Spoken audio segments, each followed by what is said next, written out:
which I will now look at some examples, and which is from now onwards you have, I don't really refer to a lot of this because I think I'm basically retired in that context.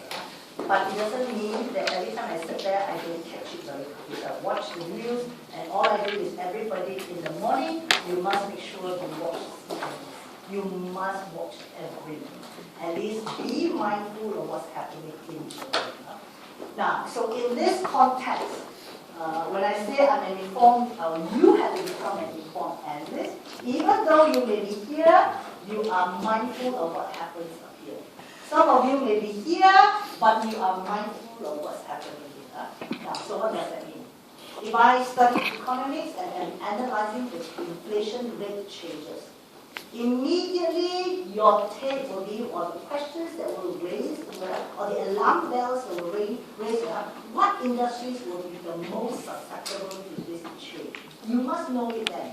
Then you must also immediately know if this industry is affected, which companies are also affected. And then you're going to drill down and analyze those companies. Yeah?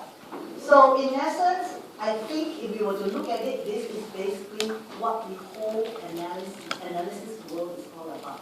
So when we take a look at it, we have to do a little bit mindful.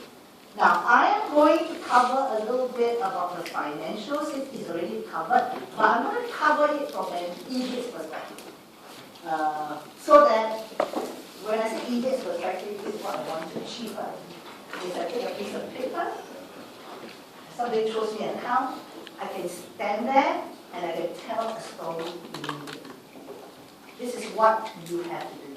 The financial ratio calculation, the projections can come after this. But when you're standing in front of a client, you must be able to look at the financial statement and a few things must run through your head, the standard questions. I will do that when we're covering company, so that I will talk a little bit about it so that we can link everything together. I'm not sure whether I'll do it after, or maybe you want me to do it now so that you can link everything together now. I'm fine. Okay? So, but the whole goal is when you go for an interview. I remember when I went for an interview, the second interview in a job. First job I didn't get an interview. For those who have attended my networking session, you will know how I got the job. The second job I went for an interview, and that was what happened. They gave me a financial statement, and they said, "Do you think this client is bankable?" And then I'm sitting there, and even though I've done this job for the last 1 year, I did not have a technique to be able to do that. My technique was following what the bank has taught us, put everything in a spreadsheet, and then take a calculator, calculate the ratio, and from there, I was able to tell a story from the ratios that we have calculated. But you don't have to do that now. I'm thinking that you have to develop some form of shortcuts, so that when you're standing there, naturally a few things pop in. So last week, two things very important was the vertical analysis and the horizontal analysis. The ratio part, it only confirms the fact that these are true.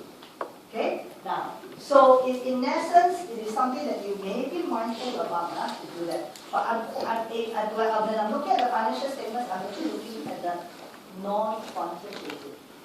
But what you did last week is to look at the quantitative. Okay. So maybe very quickly, I take a shortcut to this. I'll just share with you since we are mindful, since you're quite fresh. For those who are accounting trained, I think this is relatively easy. Right? But I think it's good to